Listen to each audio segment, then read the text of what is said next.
প্রিয় দর্শক, স্বাগত জানাচ্ছি সারাদিনের সংবাদে প্রতিদিনের আয়োজন রাত 11টার শীর্ষ সংবাদে। সারা বিশ্বের গুরুত্বপূর্ণ সব সংবাদের শিরোনাম জেনে নিন শুরুতেই। ডিসেম্বরের মধ্যে নির্বাচনের সব প্রস্তুতি নেওয়ার নির্দেশ প্রধান উপদেষ্টার। অডিও রেকর্ড ফাঁস, বিবিসির অনুসন্ধান, আন্দোলন দমনে প্রাণঘাতী অস্ত্র ব্যবহার নির্দেশ দেন হাসিনা। অন্যদিকে শেখ হাসিনার পাশাপাশি আওয়ামী লীগেরও বিচার হওয়া উচিত মন্তব্য ফখরুলের। মোদী নীতির বিরুদ্ধে ভারত জুড়ে বিক্ষোভ, অন্যদিকে বাংলাদেশের উপর ভারতের অখণ্ডতা ও সার্বভৌমত্ব নির্ভরশীল বললেন নাহিদ ইসলাম। রাজস্থানে ভারতীয় যুদ্ধবিমান বিধ্বস্ত, 2 পাইলট নিহত। অন্যদিকে ভারতের গুজরাটে সেতু ধসে 9 জনের প্রাণহানি। গ্লোবাল ইসলামী ব্যাংকে 2023 সালের হিসেব সংশোধন, মুনাফার বদলে দেখা গেল বড় লোকসান। সরকার বিরোধী বিক্ষোভে উত্তাল কেনিয়া, নিহত 31। অন্যদিকে দাবদাহে পুড়ছে ইউরোপ, 10 দিনে 2300 জনের মৃত্যু।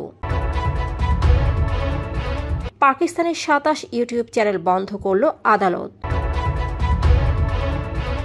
মুদ্রানীতি শিথিল করবে বাংলাদেশ ব্যাংক, কমাবে সুদ হার। সমুদ্র বন্দরে 3 ও নদী বন্দরে 1 নম্বর সতর্ক সংকেত। অন্যদিকে ফেনীতে নদীর বাঁধে 14 স্থানে ভাঙন। গাজায় যুদ্ধবিরতি না হলে ইসরায়েলের বিরুদ্ধে আরও কঠোর পদক্ষেপের হুঁশিয়ারি যুক্তরাজ্যের। শুনছিলেন সংবাদ শিরোনাম, এবারে বিস্তারিত। ফ্যাশন ব্র্যান্ড মানে আর্ট। ত্রয়োদশ জাতীয় সংসদ নির্বাচন আয়োজনের জন্য ডিসেম্বরের মধ্যে আইন শৃঙ্খলা বাহিনীকে প্রস্তুতির নির্দেশ দিয়েছেন অন্তর্বর্তী সরকারের প্রধান উপদেষ্টা অধ্যাপক মোহাম্মদ ইউনূস। বুধবার রাতে বেইলি রোডের ফরেন সার্ভিস একাডেমি প্রেস ব্রিফিংয়ে এ তথ্য জানান প্রধান উপদেষ্টার প্রেস সচিব শফিকুল আলম। তিনি জানান, রোজার আগে নির্বাচন অনুষ্ঠিত হতে পারে। সুষ্ঠু নির্বাচনের জন্য 8 লাখ আইন শৃঙ্খলা সদস্য মোতায়েন করা হবে এবং তাদের ডিসেম্বরের মধ্যেই প্রশিক্ষণ শেষ করতে হবে। এছাড়া 18 থেকে 32 বছর বয়সী ভোটারদের জন্য আলাদা বুথ রাখা সম্ভব কিনা তা নিয়েও আলোচনা হয়েছে। ক্ষমতাচ্যুত প্রধানমন্ত্রী শেখ হাসিনার একটি ফাঁস হওয়া অডিওতে তিনি নিজে আন্দোলন দমনে প্রাণঘাতী শক্তি ব্যবহারের অনুমতি দেন বলে জানা গেছে। বিবিসি জানায়, 2024 সালের 18 জুলাই এক অজ্ঞাত সরকারি কর্মকর্তার সঙ্গে ফোনে তিনি বলেন, যেখানেই পাবে গুলি করবে। বিবিসির যাচাই ও আন্তর্জাতিক সংস্থা ইয়ারশটের প্রযুক্তিগত বিশ্লেষণে অডিওটির সত্যতা নিশ্চিত হয়েছে।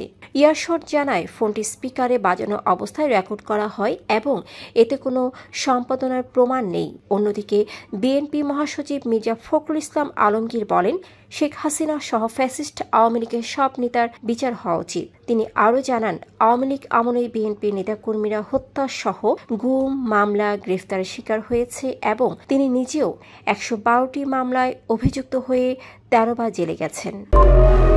ভারত জুড়ে মোদী সরকারের শ্রম ও অর্থনৈতিক নীতির বিরোধিতা করে কেন্দ্রীয় ট্রেড ইউনিয়নের ডাকে সর্বাত্মক হরতাল পালিত হয়েছে। হরতালে প্রায় 25 কোটির বেশি শ্রমিক, কৃষক ও গ্রামীণ শ্রমজীবী অংশ নিয়েছেন। দেশটিতে নতুন শ্রমবিধিমালা, কাজের সময় বৃদ্ধি, ইউনিয়ন গঠনের অধিকার সংকোচন এবং বেকারত্ব নিয়ে ক্ষোভ রয়েছে। ট্রেড ইউনিয়নগুলোর অভিযোগ, সরকার অবসরপ্রাপ্তদের পুনঃনিয়োগে জোর দিলেও তরুণদের জন্য চাকরি সংকুচিত হচ্ছে। এদিকে চুয়াডাঙ্গায় পদযাত্রায় জাতীয় নাগরিক পার্টির আহ্বায়ক নাহিদ ইসলাম বলেছেন, ভারতের অখণ্ডতা বাংলাদেশের উপর নির্ভরশীল। সম্পর্ক হতে হবে সমতার ভিত্তিতে। তিনি সীমান্তে বিএসএফ কর্তৃক বাংলাদেশিদের হত্যা নিন্দা জানিয়ে বলেন, তারা যেন খুনি বাহিনীতে পরিণত হয়েছে। ভারতের রাজস্থানে চুরুর ভানুদা গ্রামে আজ দুপুর 1:25 ভারতীয় বিমান বাহিনীর একটি জাগুয়ার যুদ্ধবিমান বিধ্বস্ত হয়ে 2 পাইলট নিহত এবং 2 সাধারণ নাগরিক আহত হয়েছেন। বিমানটিতে ছিল টুইন সিটার এবং দুর্ঘটনাস্থলে উদ্ধার তৎপরতায় হেলিকপ্টার পাঠানো হয়েছে বলে প্রতিরক্ষা সূত্র জানিয়েছে। এদিকে গুজরাটের ভদরদার পাদ্রা তালুকায় গম্ভীরা মুজপুর সেতুর একটি অংশ ধসে পড়ে অন্তত 9 জন নিহত ও 3 জন আহত হয়েছেন। সেতুটি ভেঙে পড়ায় 2টি ট্রাক, একটি বলেরো এসইউভি ও একটি পিকআপ ভ্যান মহিসাগর নদীতে পড়ে যায়। প্রত্যক্ষদর্শীরা জানান বিকট শব্দের পরই সেতুর অংশ ভেঙে যানবাহনগুলো নদীতে পড়ে। দমকল, পুলিশ ও প্রশাসনের পাশাপাশি স্থানীয়রা উদ্ধার কাজে অংশ নেয়। গ্লোবাল ইসলামী ব্যাংক 2023 সালে আর্থিক প্রতিবেদন সংশোধন করে জানিয়েছে প্রতিষ্ঠানটি বড় ধরনের লোকসানে পড়েছে। আগে 1.30 টাকা শেয়ার প্রতি আয় দেখিয়ে 5% নগদ ও 5% স্টক লভ্যাংশের সুপারিশ করলেও এখন শেয়ার প্রতি লোকসান দেখানো হয়েছে 21.79 টাকা। সংশোধিত প্রতিবেদনে 2023 সালের 31 ডিসেম্বর শেষে শেয়ার প্রতি নেট সম্পদ মূল্য 9.14 টাকা এবং নেট অপারেটিং ক্যাশ ফ্লো পার শেয়ার 16 পয়সা হয়েছে। তবে 2022 সালের নিরীক্ষিত আর্থিক বিবরণীতে কোনো পরিবর্তন আনা হয়নি। কেনিয়ায় সরকার বিরোধী বিক্ষোভে নিহতের সংখ্যা বেড়ে 31 জনে পৌঁছেছে। আহত হয়েছেন অন্তত 107 জন। KNCHR এর তথ্য অনুযায়ী বিক্ষোভ চলাকালে 2 জন গুম এবং 532 জন গ্রেপ্তার হয়েছেন। নাইরোবি ও এলডোরেটে বিক্ষোভকারীদের সঙ্গে পুলিশের সংঘর্ষ হয়। অন্যদিকে ইউরোপ জুড়ে সাম্প্রতিক দাবদাহে মাত্র 10 দিনে প্রায় 2300 জনের মৃত্যু হয়েছে বলে এক গবেষণায় জানা গেছে। এর মধ্যে অন্তত 1500 জনের মৃত্যু জলবায়ু পরিবর্তনের সরাসরি প্রভাব। সবচেয়ে ক্ষতিগ্রস্ত শহর ইতালির মিলান, যেখানে 499টি মৃত্যুর মধ্যে 317টি জলবায়ুজনিত কারণে ঘটেছে। পাকিস্তানের রাষ্ট্রবিরোধী কন্টেন্ট প্রকাশের অভিযোগে 27টি ইউটিউব চ্যানেল বন্ধের নির্দেশ দিয়েছে ইসলামাবাদের একটি স্থানীয় আদালত। ফেডারেল ইনভেস্টিগেশন এজেন্সির আবেদনের পর জুডিশিয়াল ম্যাজিস্ট্রেট আব্বাস শাহ এ নির্দেশ দেন।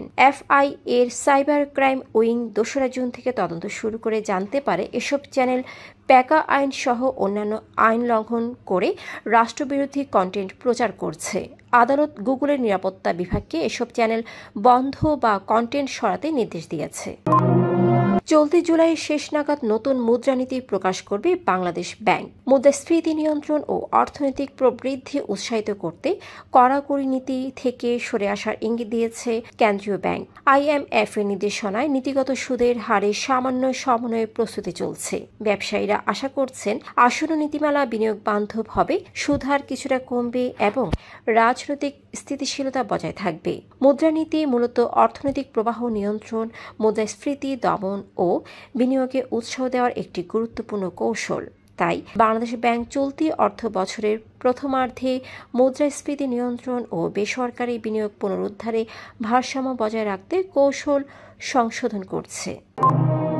বাংলাদেশের চট্টগ্রাম, কক্সবাজার, মোংলা ও পায়রা সমুদ্র বন্দরকে 3 নম্বর স্থানীয় সতর্ক সংকেত দেখিয়ে যেতে বলেছে আবহাওয়া অধিদপ্তর। পশ্চিমবঙ্গ ও তৎসংলগ্ন এলাকায় অবস্থানরত লঘুচাপের প্রভাবে উত্তর বঙ্গোপসাগর ও উপকূলীয় এলাকায় দমকা বা ঝোড়ো হাওয়া বইছে। মাছ ধরার নৌকা ও ট্রলারগুলোকে উপকূলের কাছাকাছি থেকে সাবধানে চলাচলের নির্দেশ দেওয়া হয়েছে। এদিকে ফেনীতে ভারী বর্ষণ ও ভারতের উজান থেকে আসা ঢলে মুহুরী, কহুয়া ও সিলোনিয়া নদীর বন্যা নিয়ন্ত্রণ বাঁধের অন্তত 14টি স্থানে ভাঙন দেখা দিয়েছে। ফলে ফুলগাজী ও পরশুরাম উপজেলার 30টির বেশি গ্রাম প্লাবিত হয়ে হাজারো মানুষ পানিবন্দী হয়ে পড়েছেন। গাজায় চলমান মানবিক সংকটের প্রেক্ষাপটে যুদ্ধবিরতি চুক্তি ব্যর্থ হলে ইসরায়েলের বিরুদ্ধে আরও কঠোর পদক্ষেপ নেওয়ার হুঁশিয়ারি দিয়েছে যুক্তরাজ্য। মঙ্গলবার ব্রিটিশ পার্লামেন্টের ফরেন অ্যাফেয়ার্স কমিটিতে পররাষ্ট্রমন্ত্রী ডেভিড ল্যামি বলেন, যদি যুদ্ধবিরতি না হয় আমরা ইসরায়েলের বিরুদ্ধে আরও পদক্ষেপ নিতে প্রস্তুত। তিনি গাজার পরিস্থিতিকে সহ্যসীমার অতিরিক্ত বলে উল্লেখ করে জানান, আন্তর্জাতিক আইন লঙ্ঘনের দায় থেকে ইসরায়েল রেহাই পাবে না। এছাড়া যুক্তরাষ্ট্র ও ইসরায়েল সমর্থিত গাজা হিউম্যানিটেরিয়ান ফাউন্ডেশনের কাজকে অকার্যকর দাবি করে ল্যামি বলেন, মানুষ অনাহারে মরছে, জীবন হারাচ্ছে, এই ত্রাণ ব্যবস্থাকে আমরা সমর্থন করি না।